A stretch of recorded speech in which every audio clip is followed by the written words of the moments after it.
Good morning बच्चों। आज अपने सेकेंड लेसन का पार्ट नंबर 4 पर शुरू कर रहे हैं, जिसमें गाउस का नियम अपनों ने कल पार्ट नंबर 3 के अंदर कंप्लीट कर लिया था। और आज के लिए अपना टॉपिक रहेगा अनुप्रयोग, यानी कि सेकेंड लेसन अपने पास था गाउस का नियम व उसके अनुप्रयोग, जिसमें से गाउस का नियम यानी कि आधी बात अपनों ने कंप्लीट कर ली। अब अपना आधा लेसन मतलब 50% इस लेसन को अपनों ने कर चुके हैं, खाली 50% उसके अनुप्रयोग बाकी रह गए, जिसमें आज अपने शुरू जा रहे हैं। अनुप्रयोग के अंदर अनंत रेखीय आवेश के कारण विद्युत क्षेत्र की तीव्रता की गणना, यानी कि एक ऐसा आवेश जो क्या किसी एक अनंत लंबाई की रेखा पर स्थित है, एक अनंत लंबाई की रेखा है जिसके ऊपर जो आवेश स्थित है, उस आवेश के कारण विद्युत क्षेत्र ए की तीव्रता की गणना करनी है। तो ध्यान देना, शुरू करने जा रहा हूं मैं। अनंत रेखीय आवेश के कारण विद्युत क्षेत्र तीव्रता की गणना।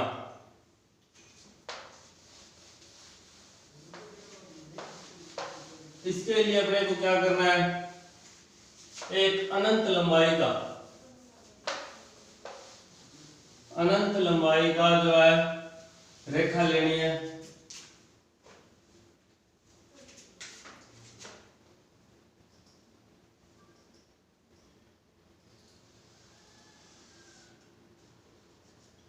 ये मेरे पास एक सरल रेखीय रेखा है, जिस पर क्या है आवेश स्थित है, जिस पर क्या बहुत सारा आवेश स्थित है। मैं क्या करता हूं, इसके मध्य बिंदु O से R दूरी पर बिंदु P ले लिया। क्या किया, एक अनंत लंबाई की रेखा है, जिससे R बिंदु पर कोई बिंदु P एक स्थित है।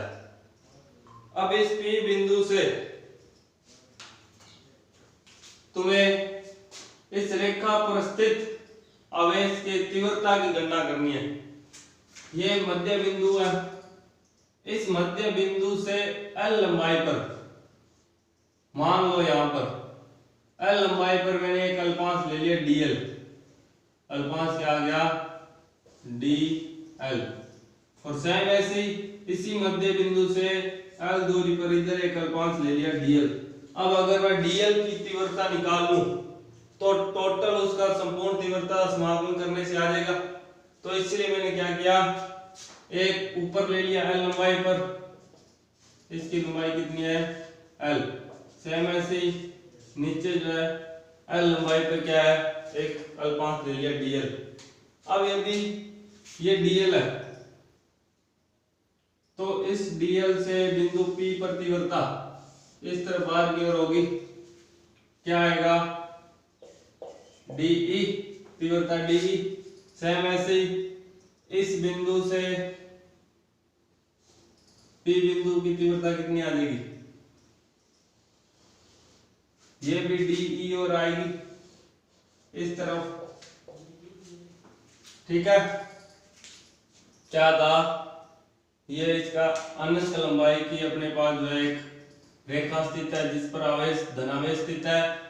इस रेखा के मध्य बिंदु O से R दूरी पर एक बिंदु P स्थित है, जहां से अपने को क्या विद्युत क्षेत्र E की गणना करनी है, लाइन पे कितना विद्युत क्षेत्र होगा। मैंने क्या किया, इस मध्य बिंदु O से L दूरी पे dl अल्पांश ले लिया। dl अल्पांश ले लिया तो इसकी विद्युत तीव्रता E है, और इधर वाले की विद्युत तीव्रता भी क्या होगी dE। अब ये सेम वही निरक्षीय और अक्षीय वाली बात आ गई। निरक्षीय है इस तरफ, तो यहां पर इसके क्या आएंगे, घटक आ जाएंगे।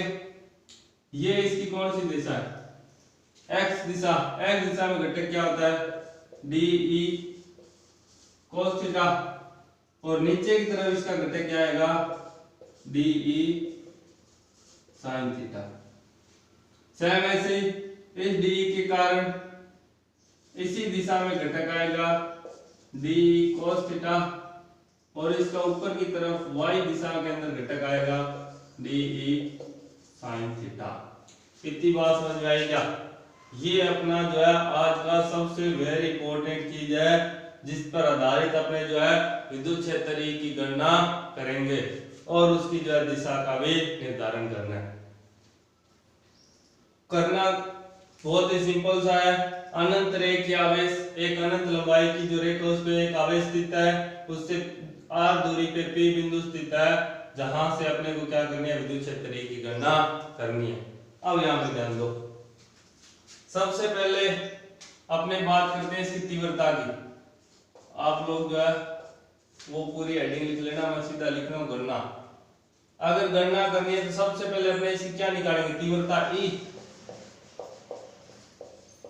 अब तीव्रता E निकालने के लिए अपनों ने जो है अक्षीय और निरक्षीय चीज पढ़ी है। निरक्षीय के लिए सेम ही कंडीशन आई थी, या कल परसों मैंने एक एग्जांपल की बात की थी, उसमें भी सेम ही कंडीशन आई थी। ये P बिंदु था, इससे एक ऊपर की तरफ d sin थीटा आ गया, नीचे d sin थीटा आ गया।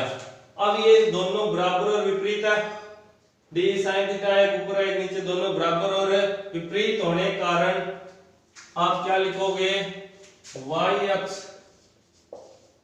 के घटक बराबर व विपरीत होने के कारण, बराबर व विपरीत होने के कारण निरस्त हो जाते हैं। क्या हो जाते हैं, निरस्त हो जाते हैं। y अक्ष के घटक बराबर और विपरीत होने के कारण क्या होगा, निरस्त परिणाम में बराबर है। जबकि x अक्ष के घटक दोनों सेम दिशा के अंदर है, ये भी d sin थीटा, ये भी d sin थीटा, दोनों क्या है, समान दिशा में। जबकि x अक्ष के घटक समान दिशा में होने के कारण जुड़ जाते हैं, जो परिणामी तीव्रता, या इसे आप लिख सकते हो संपूर्ण तीव्रता, संपूर्ण तीव्रता के बराबर होगी। कहने का क्या था, y अक्ष के घटक जो है परिणाम में बराबर और विपरीत होने के कारण एक दूसरे कैंसिल कर देते, निरस्त कर देते हैं। जबकि x अक्ष के घटक क्या है, समान दिशा में होने के कारण, समान दिशा में होने के कारण वो दोनों क्या होंगे, जुड़ जाएंगे, जो तुम्हारे पास क्या होगी, परिणामी तीव्रता होगी। बस इसकी जो है यही बात है। अब वो तीव्रता गणना आप लोगों ने जो पहले करके, तो अपने को इतनी सी बात ही लिखनी है। आई बात समझ? अब अगर इसकी दिशा इस तरफ है, अगर आप आगे बात करते हो इसकी दिशा की, तो दिशा क्या होगी, दिशा क्या होगी, रेखा के लंबवत बाहर की ओर। ये रेखा आ गई, ये तुम्हारे पास लाइन है, इस रेखा से देखो लंबवत बाहर की ओर, लंबवत या 90 डिग्री का एंगल बन रहा है, तो इस रेखा से लंबवत बाहर की ओर आ गई, तो परिणामी तीव्रता की जो है दिशा क्या होगी, रेखा के लंबवत बाहर की ओर। तीव्रता दोनों एक्स के दोनों घटक जुड़ जाएंगे, उसके बराबर होगी, और दिशा क्या होगी, रेखा के लंबवत बाहर की ओर। आप लोगों ने जो है इतना नोट कर लिया, तो मैं दिशा वाली बात भी लिख देता हूं। ये बात थी तीव्रता की भी, ये बात किसकी कर रहा है, तीव्रता की। अब मैं तुम्हें इससे दिशा का और बता देता हूं।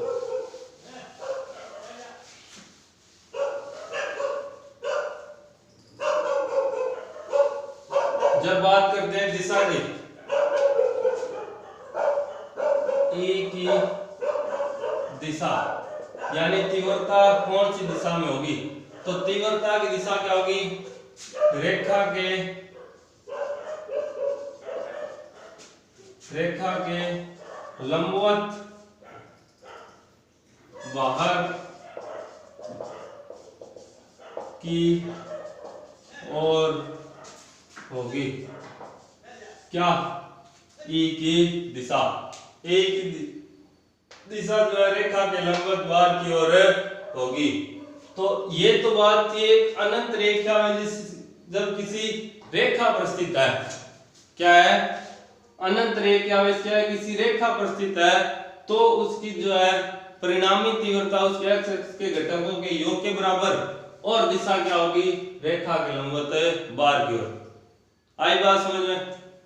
अब अपने को एक चीज थोड़ा सा इसको चेंज करके बनाना है, ये तो सीधा है।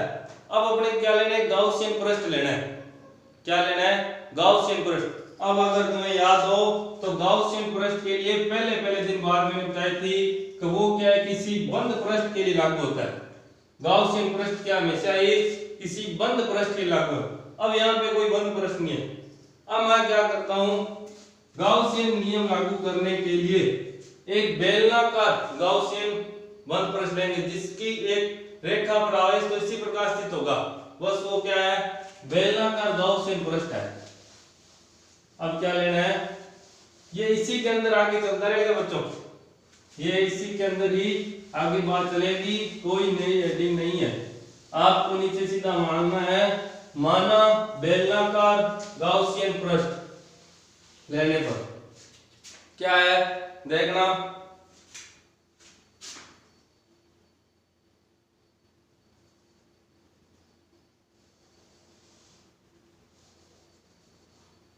बेलनाकार गाउसियन पृष्ठ।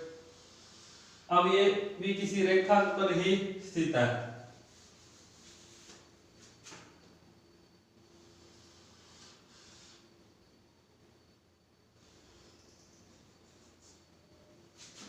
जिस पर सेम आवेश चार्ज स्थित है।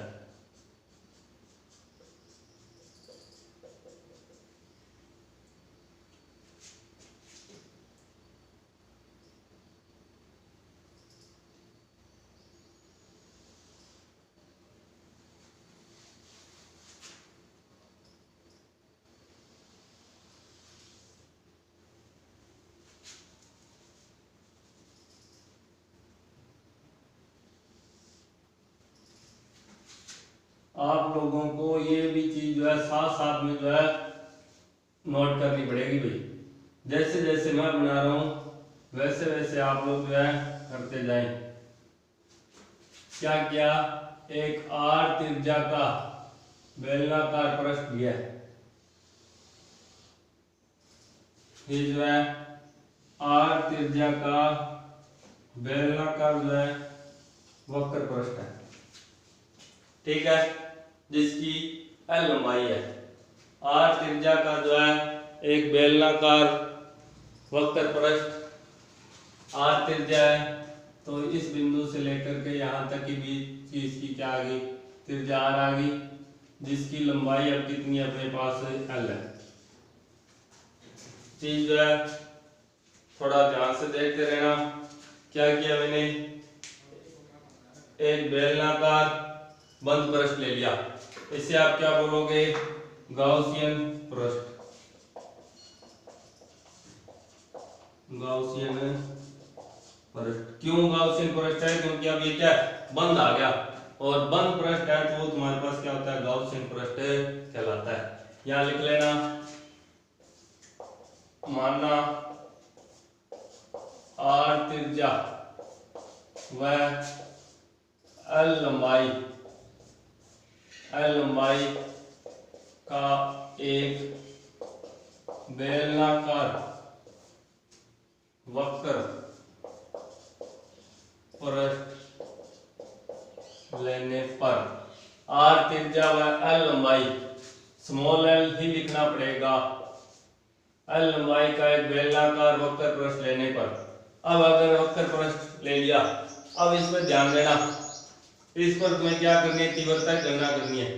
अब तीव्रता की गणना करनी है, परंतु जब आप बेलन लेते हो तो तुमने देखा बेलन में क्या होता है, एक तो उसका वक्र पृष्ठ बार वाला जो ये है, एक तो उसका वक्र पृष्ठ है, दो उसमें क्या होते हैं, वृत्त बने होते हैं, एक ऊपर और एक नीचे, दो उसमें क्या है, एक ये रहा एक ये रहा, यानी कि अपने को दो वृत्त और एक वक्र पृष्ठ, इन तीनों को जोड़ दें तो इस बेलन का जो है क्या आ जाएगा, संपूर्ण तीव्रता या संपूर्ण आवेश जो है उपस्थित आ जाएगा। तो अपने को क्या करना है, यहां पर जो है 3 मानने पड़ेंगे। क्या मानने हैं, मान लेता हूं एक तो इस वक्र यहां स्थित है, इस वक्र पे स्थित है, ये इसका अल्पांश लिया भी जिससे S1 नाम दे दिया। क्या है, इस वक्र पे स्थित है एक छोटा सा अल्पांश आवेश जिसकी विद्युत तीव्रता और विद्युत क्षेत्र नहीं, विद्युत तीव्रता और क्षेत्रफल DE है, और ये क्या आ गया DS। एक अल्पांश मैंने ले लिया इस वक्र पृष्ठ पर। अब वक्र पृष्ठ पे है तो इसका विद्युत तीव्रता DE और विद्युत उसका क्षेत्रफल दोनों क्या है, समान दिशा में होंगे। और इसे ले लिया S2, ये ले लिया S3। यहां पर क्या है,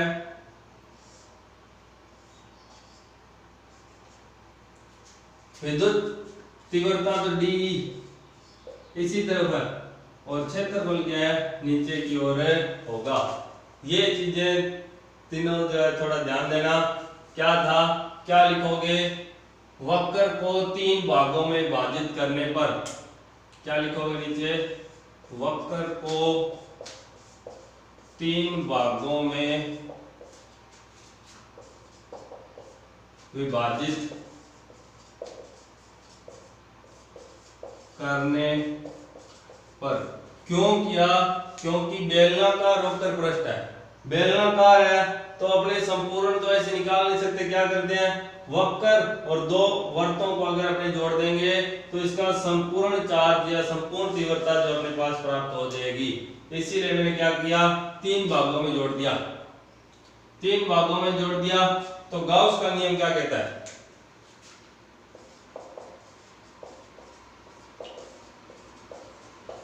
गाउस नियम से, गाउस का नियम कहता है किसी भी बंद पृष्ठ पर उपस्थित उसकी विद्युत फ्लक्स E डॉट ds किसके बराबर होगा, समीसर Q अपॉन एप्सिलॉन 0 के बराबर होता है। किसी भी बंद पृष्ठ, अब बंद पृष्ठ है तो अपने पास यहाँ पे क्या आ गया, S आ गया। बंद पृष्ठ पर उत्पन्न विद्युत फ्लक्स का मान E डॉट ds जो किसके बराबर है, समीकरण Q अपॉन एप्सिलॉन 0 के बराबर होता है। कल ये बात अपनों ने की थी, कल ही बात की है, तो ये सबसे वेरी इंपॉर्टेंट थी। गाउस का नियम ये कहता है। अब अपनों ने क्या किया, इसको 3 भागों में लिया है तो मैं भी यहाँ पे क्या करूंगा, एक बार S1 S2 S3 तीनों को जोड़ देंगे तो टोटल आ जाएगा। ठीक है, ऊपर वाला जो थोड़ा साफ कर रहे हैं,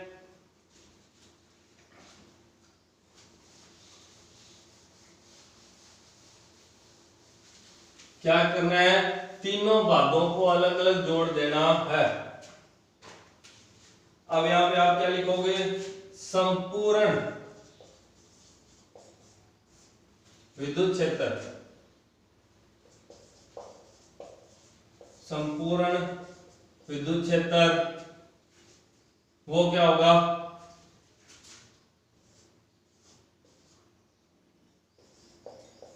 E डॉट ds किसके बराबर होगा, पाई S1 E dot ds plus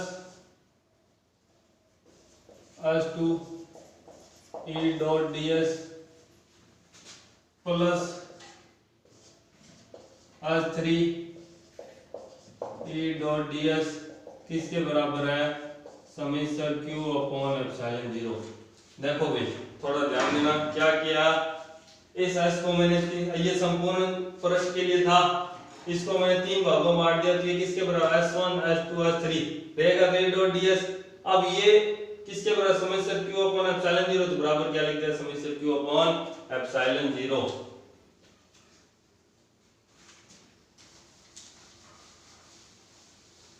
अब इतनी बात होगी।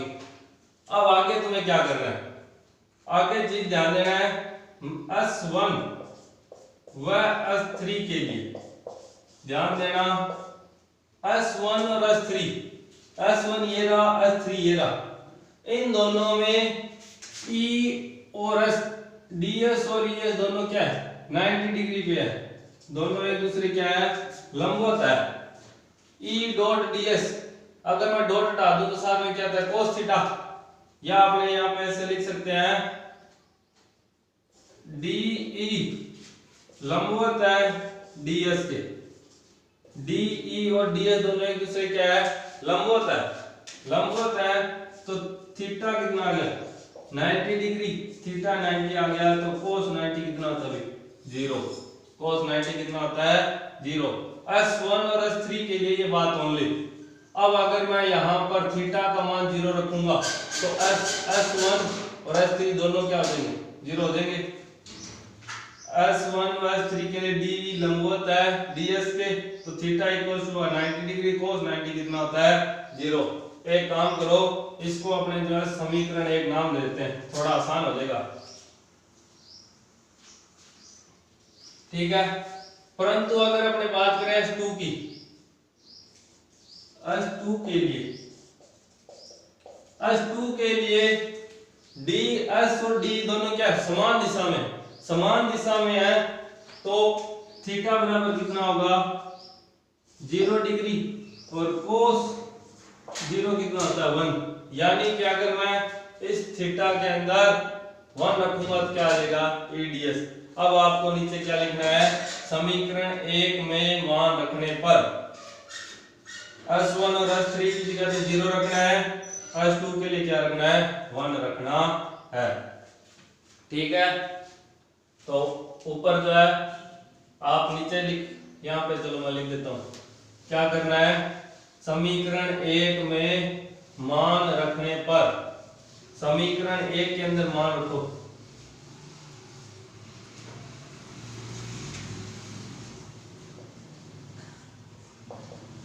समीकरण 1 में मान रखने पर, समीकरण 1 में मान रखोगे तो भाई क्या होगा 0 plus S215 E dot DS plus क्या आ जाएगा 0, S1 के लिए 0 आ गया, S2 के लिए E डॉट DS आ गया, इसके लिए क्या आ गया 0। अब यहाँ पे ये नहीं आएगा क्योंकि इसका मान रख दिया अपने, ये क्या है इसको रख दिया तो इसको हटा दो, बचा क्या बराबर क्या था समीकरण Q अपॉन एप्सिलॉन 0, ये तो चल ही रहा है। अब E कांस्टेंट बाहर आ जाएगा, ये कहाँ आ गया बाहर, अंदर क्या रहा DS, अंदर क्या बचा DS क्या चीज है वक्र पृष्ठ, S2 के लिए है भाई DS क्या है वक्र पृष्ठ है, ये वक्र पृष्ठ का क्षेत्रफल। अब मेरे को बताओ बेलनाकार का वक्र पृष्ठ का सूत्र क्या होता है, बेलन के वक्र पृष्ठ का सूत्र, बेलन के वक्र पृष्ठ का सूत्र होता है 2 पाई r, तो मैं क्या लिखूंगा E इंटू 2 पाई RL बराबर क्या आ गया समीकरण Q अपॉन एप्सिलॉन 0। यही बात होगी, क्या हुआ E आ गया, DS क्या था बेलन का वक्र पृष्ठ, यानी कि बेलन के वक्रीय पृष्ठ का तुम्हें क्या करना है मान रखना है। अब बेलन का वक्र पृष्ठ क्या है 2 पाई RL, समीकरण Q अगर आपको याद है समीकरण Q अपनों ने निकाला था कल, अपनों ने जो समीकरण Q निकाला था जो क्या था लैम्डा l, अच्छा कुछ साफ तो करना है, क्या है E इंटू 2 पाई RL, समीकरण Q आ गया lambda l upon epsilon 0, l से l कैंसिल, ठीक है क्या बचा E बराबर क्या आ गया लैम्डा बटे 2 पाई आर एप्सिलॉन 0। ये अपने पास आ गया विद्युत क्षेत्र या तीव्रता। यहां पर आप लोग जो है एक चीज नोट कर लेना, 2 पाई आर कहां से आया, बेलन का वक्र पृष्ठीय क्षेत्रफल। लैम्डा कहां से आया, समीकरण क्यू बराबर होता है, कल अपनों ने गाउस के नियम के अंदर किया था। अब एक चीज यहां पे थोड़ा सा चेंजिंग करनी है, क्या, यदि मैं इसको 2 से गुना और 2 से भाग दे दूं, क्या कर दें, यदि इसको क्या कर दें 2 से गुना और 2 से भाग दे दें, 2 से गुना और 2 से भाग देते हैं तो ध्यान देना क्या बनेगा, E बराबर आ जाएगा 2 से गुना किया क्या बना 2 लैम्डा, 2 से भाग दिया यानी कि 2 बटे में तो 2 दूनी क्या आ गए 4, 4 पाई एप्सिलॉन 0, साथ में क्या आ गया R, क्या बना 2 लैम्डा अपॉन 4 पाई एप्सिलॉन 0 बटे R। 1 अपॉन 4 पाई एप्सिलॉन 0 क्या होता है K, 1 अपॉन इसके इनटू में 1 मान ले, 1 अपॉन 4 पाई एप्सिलॉन 0 क्या होता है K, तो इसको मैं क्या लिख रहा हूं 2 लैम्डा K अपॉन में R, क्या आया E बराबर क्या लिख दिया 2 लैम्डा K अपॉन में R। ठीक है, तो ये आ गई अपने पास इसकी तीव्रता। बस यहां पर आज की बात अपनी कंप्लीट होगी। इसी चीज को जो है मेन करना था, यानी कि ये क्या कह रहा है, अर्थात गाउसियन पृष्ठ या बंद पृष्ठ के लिए उसकी तीव्रता जो है ना वो उसके त्रिज्या r के व्युत्क्रमानुपाती होगी। जैसे जैसे आप r का मान बढ़ाते जाओगे E का मान क्या होगा, कम होगा। जैसे जैसे E का मान कम करोगे, R का मान कम करोगे, E का मान क्या होगा, बढ़ेगा। यानी कि इस रेखा से जैसे जैसे ये दूर जाएगा तीव्रता घटती जाएगी, जैसे इस पास है तीव्रता बढ़ती जाएगी। किसके लिए, एक बेलनाकार बंद वक्र पृष्ठ के लिए। तो अब अपने क्या करेंगे, E और R के बीच में जो ग्राफ बना रहे हैं, ग्राफ आपको पता है दोनों एक दूसरे क्या है, व्युत्क्रमानुपाती है, व्युत्क्रमानुपाती है। तो ग्राफ किस टाइप का आएगा, ग्राफ तुम्हारे पास आ जाएगा, ये मान लो E है, ये R है, तो ये ग्राफ तुम्हारे पास ऐसे प्राप्त होगा। जहां पर E का मान अधिकतम है, R क्या कम है, जहां R ज्यादा है वहां E क्या आ जाएगा, कम। और यदि ये ग्राफ मैं क्या करूं 1/r के रूप में बनाऊं, क्या हो 1/r के रूप में, यदि 1/r के रूप में ये ग्राफ बनाया जाए, ये तो E है, यहाँ क्या आ जाए 1/r, तो ये क्या होता है एक दूसरे के समानुपाती, यानी इस प्रकार बढ़ेगा। जैसे जैसे E का मान बढ़ेगा वैसे वैसे R 1/r के रूप में जो बढ़ता है।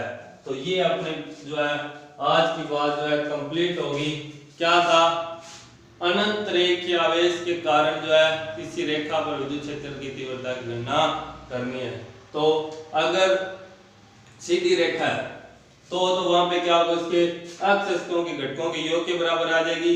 और यदि वो क्या है कि गाउसियन पृष्ठ है, क्या वो एक गाउसियन पृष्ठ है, तो उसकी विद्युत तीव्रता क्या होगी 2k लैम्डा अपॉन में R, 2k लैम्डा। अब k का मान तो फिक्स है, R का मान कम ज्यादा हो सकता है, या लैम्डा यानी उसका क्या घनत्व जो हमने कल निकाला था। तो इस प्रकार अपने क्या है लैम्डा घनत्व और उसकी त्रिज्या R पे निर्भर करता है गाउसियन पृष्ठ के लिए। अब इस पर आधारित जो है एक न्यूमेरिकल दे रखा है, वो न्यूमेरिकल देखो क्या, ये बात जो है समझ में आ गई।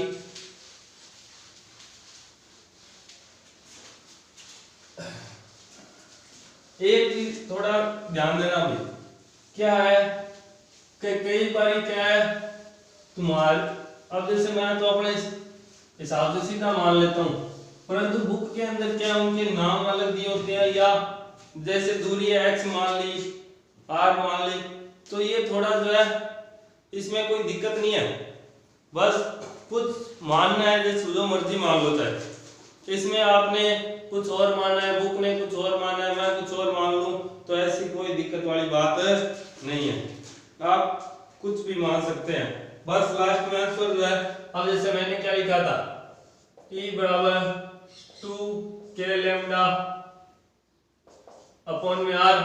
अब अगर मैं r बराबर x मान लेता तो मेरे पास किस में आ जाता, 2k लैम्डा बटे x के रूप में आंसर आ जाता। बस बुक के अंदर r मान के कर रखा है, मैंने x मान लिया, तो इसमें कोई भी दिक्कत वाली बात नहीं होती। आप जैसे मर्जी मान लो, तो ऐसे टेंशन मत लिया करो, घबराया मत करो, आला जी हमारा गलत हो गया, गलत इसमें कुछ भी नहीं है। तो अपने एग्जांपल कर रहे हैं 2.10। एग्जांपल नंबर आपके पास है 2.10, जिसमें क्या कहता है, एक अपरिमित विस्तार के सीधे तार पर। अब ये देखो क्या कह रहा है, एक अपरिमित विस्तार के सीधे तार पर रेखीय आवेश घनत्व, क्या दे दिया, रेखीय आवेश घनत्व। घनत्व क्या था, लैम्डा। तो लैम्डा बराबर तुम्हारे पास क्या आ गया, कितना है, 2 माइक्रो कूलम है। माइक्रो यानी 10 की पावर -6 कूलम प्रति मीटर। इस रेखीय आवेश से वायु में 20 सेंटीमीटर दूरी पर, अब देखो क्या बोल रहा है, इस रेखीय आवेश से वायु में 20 सेंटीमीटर दूरी यानी 20 सेंटीमीटर दूर, r कितना दे दिया, 20 सेंटीमीटर।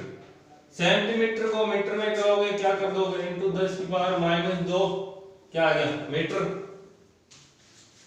20 सेंटीमीटर दूरी पर स्थित बिंदु विद्युत क्षेत्र E की तीव्रता की गणना करनी है, E का मान निकालना है। E का मान क्या था, 2k लैम्डा बटे r, ये था मान को क्या आएगा, 2k का मान क्या होता है, 9 इंटू 10 की पावर 9 लैम्डा, 2 इंटू 10 की पावर -। एक चीज ध्यान देना भाई, देखो k का मान अपनों ने फर्स्ट लेसन के अंदर पहले या दूसरे दिन बात कर ली थी, परंतु ये बात अभी तक चली आ रही है। कहने का अर्थ ये, जो चीज आपने एक बार पढ़ ली ना, वो हमेशा आगे डेली यूज होगी, और अगर आप एक चीज सीख गए तो ही आगे वाली जो है दूसरी चीज को सीख पाओगे। ऐसे नहीं है कि जी मैंने एक बार पहला लेसन नहीं पढ़ा तो उसको छोड़ दिया, मैं जो सीधा सेकंड लेसन स्टार्ट कर दूं, नहीं, आपको पहला लेसन पहले पढ़ना ही पड़ेगा। जब तक आप पहला लेसन या पहले वाली चीज नहीं सीखोगे, आप आगे की चीज जो है नहीं कर पाते। तो इसीलिए जो है प्रत्येक चीज प्रत्येक दिन आपको क्या ध्यान देना पड़ेगा। तो r का मान क्या है, 20 इंटू 10 की पावर -2। देखो ये 2 से 6 गया, कितना बचा, -4 और 5 9, कितने बचे, 5। 2 से ये आया 10, फिर ये 2 से आया 5, क्या आ गया, 9/5 इंटू 10 की पावर 5। अब अगर आप इसको सोल्व करते हो तो ये तुम्हारे पास आंसर आ जाएगा 1.8 इंटू 10 की power 5 Newton coulomb inverse. E का मात्रा क्या होता है, न्यूटन प्रति कूलम। इस कूलम को ऊपर ले तो क्या बन गया, इनवर्स। तो ये आपका जो है एग्जांपल नंबर 2.10 हो गया कंप्लीट। इसके आगे जो है एक एग्जांपल दे रखा है 2.11, वो आप लोग जो है खुद घर पे जो है करके देखेंगे, ट्राई करेंगे। अगर कोई दिक्कत आती है तो आप लोग जो मेरे से पूछ सकते हैं। तो आज के लिए अपना इतना ही है। नेक्स्ट इसका अनुप्रयोग जो है अपने कल करेंगे। तो साथ साथ में आप लोग जो पढ़ते रहे, तैयारी करते रहे, और थोड़ा सा जो है ध्यान दें कि आप लोगों के खुद के पास तो पहुंच रही है, परंतु वे बच्चे जिनके पास अभी भी ये वीडियो नहीं जा रही है, तो उनके लिए भी आप क्या करो, इसको जितना ज़्यादा हो सके आगे से आगे शेयर और सब्सक्राइब करने की कोशिश करो। ओके, पढ़ते रहो बच्चे। Good bye, good luck.